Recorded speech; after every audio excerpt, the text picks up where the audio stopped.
hamma narsa bir lahzada o'zgarishi mumkin. Aynan shu lahzada oq atirgullar va olmos taqinchoqlar ko'rinishida. Va o'sha lahzada siz tushunasiz. Bu sovg'a emas. Bu urush e'loni. 145-qism boshlanishidan beri havo og'irlashgan edi. Murod va Shabnamning oddiy uy tashrifi, Guli va Madinaning sir tutgan tabassumlari, qahvaxonaning jimjit stoli. Bularning barchasi aslida bitta katta bo'ronning ko'rinmas belgilari edi. Ko'pchilik bu sahnani oddiy suhbat deb o'tkazib yubordi. Lekin e'tibor bilan qaraganlar bitta narsani sezdi. Madinaning so'zlari erta turmushga chiqqanlarga nisbatan juda o'tkir, juda o'ylangan edi. Bu tasodifiy emas. Madina hali ham o'z hayotining yo'nalishini izlayapti va atrofidagi baxtli juftliklar unga qandaydir yashirin og'riq bermoqda. Bu kichik detal kelajakda Madinaning o'z qaroriga borishi uchun asosiy turtki bo'ladi. Lekin bu qismning haqiqiy silkinishi Lolaning eshigidan boshlandi. Yosh bir yigit, qo'lida oq atirgullar va hashamatli xaltalar. Aziz akadan degan bir so'z.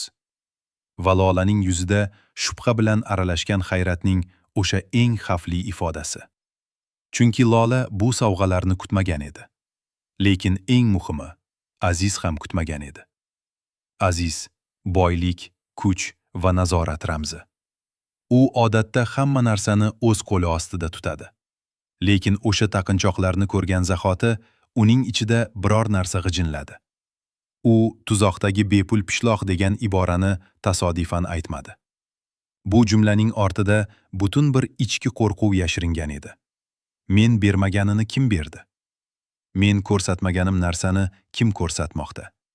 Azizning muammosi pulda emas, nazoratda. Va bu sovg'alar uning nazoratini bir zumda buzib tashladi. Lazizaxonning ko'zlari yaltirab, taqinchoqlarni maqtaganida, Azizning yuragi esa asta muzlab bordi. Bu sahna atigi bir necha daqiqa davom etdi. Lekin u Aziz va Lolaning munosabatida birinchi ko'rinmas yoriqni yaratdi. Lola esa Lola hamma narsadan ko'proq bitta narsani yashirmoqda. Qizini.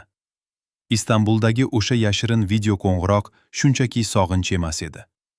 Nazlining ogohlantirishi, Xadichaning yuzidagi charchagan tabassum, bularning barchasi bizga bitta haqiqatni aytdi. Lola ikki dunyo o'rtasida yurmoqda.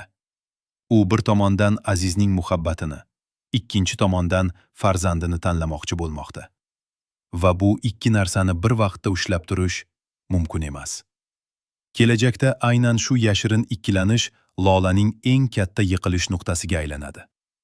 Aziz Istanbulda Ra'no va Xadicha borligini bilganida, uning yuzidagi ifoda aytib bo'lmas narsalarni aytdi. Bu faqat rahbarlik emas edi. Bu o'tib ketgan hayotning xotirasi, yo'qotilgan farzand og'rig'i. Lekin Aziz uchun bilim bu kuch. U endi Ra'noning izini topdi. Va bu faqat bir savol tug'diradi. U Xadichani qaytarib olish uchun Istanbulga borsa, u yerda Nazli va Lolaning maxfiy aloqasi fosh bo'lishidan bir qadam qoladi. Aynan o'sha lahzada Aziz va Lolaning orasidagi barcha yashirin tilsimlar parchalanib ketadi. Zaynab. Bu ayolni tushunish uchun uning har bir harakatiga emas, balki ko'zlariga qarash kerak. U Gulining oldiga kelganida u faqat tahdid qilishga kelmagan edi. U o'z mavjudligini isbotlashga kelgan edi. Zaynab ichidan allaqachon mag'lub bo'lganini his qiladi. Shuning uchun tashqaridan eng baland ovoz bilan gapiradi. U Azizning xotini degan so'zni osongina ishlatdi. Lekin bu so'zning ortida butun bir xayol dunyosi yashiringan edi. Haqiqat esa boshqacha. Aziz uning uchun qaytib kelmaydi. Va bu haqiqatni Zaynab hali qabul qilmagan. Zaynabning eng xavfli xususiyati, u yo'qotayotganini his qilganida hammani yo'qotishga tayyor. Azizga qo'ng'iroq qilib, mashina va sovg'alarni ham qaytarib olishi mumkinligini eshitganida, ko'zlarida yongan o'sha alanga faqat bir narsani anglatdi. U hozir ehtiyotkor bo'lib o'tirmaydi. Guli esa bu qismda ko'p gapirmadi. Lekin Guli eng kam gapirganida ko'p o'ylaydi. Zaynab uning oldiga keldi. Katta so'zlar aytdi. va ketdi. Lekin Guli o'tirgan joyida qoldi. Jimgina, o'yga botgan holda. Bu jimlik xavfli. Chunki Guli hamma narsani o'zida saqlaydi.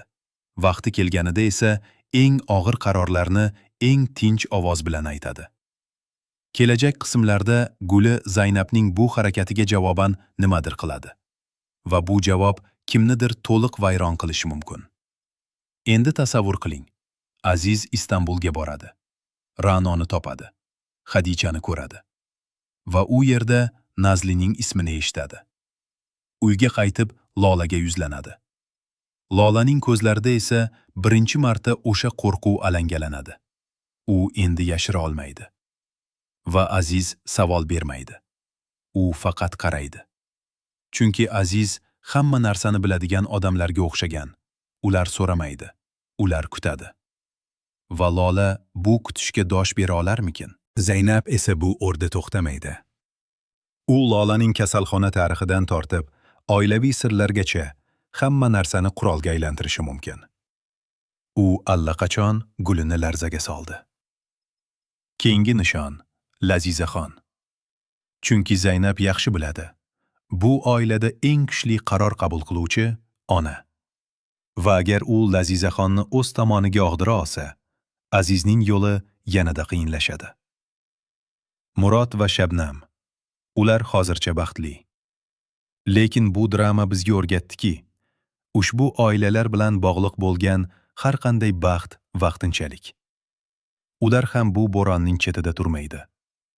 Kelajakda ularning oilasi ham bu mojaroning markaziga tortiladi. Va Shabnamning hammasidan bexabar guldek tabassumi bir kuni to'satdan so'ladi. 145-qism bizga sovg'a ko'rinishida zahar, muhabbat ko'rinishida dushmanlik va tinchlik ko'rinishida bo'ron berdi.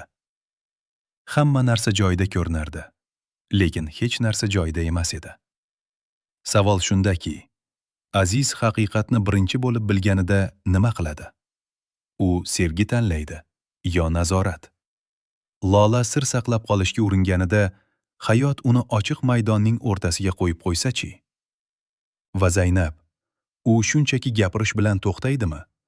Yoki bu safar chinakam harakat boshlaydi? Javoblar yaqin. Lekin bu drama hech qachon kutgandek javob bermaydi.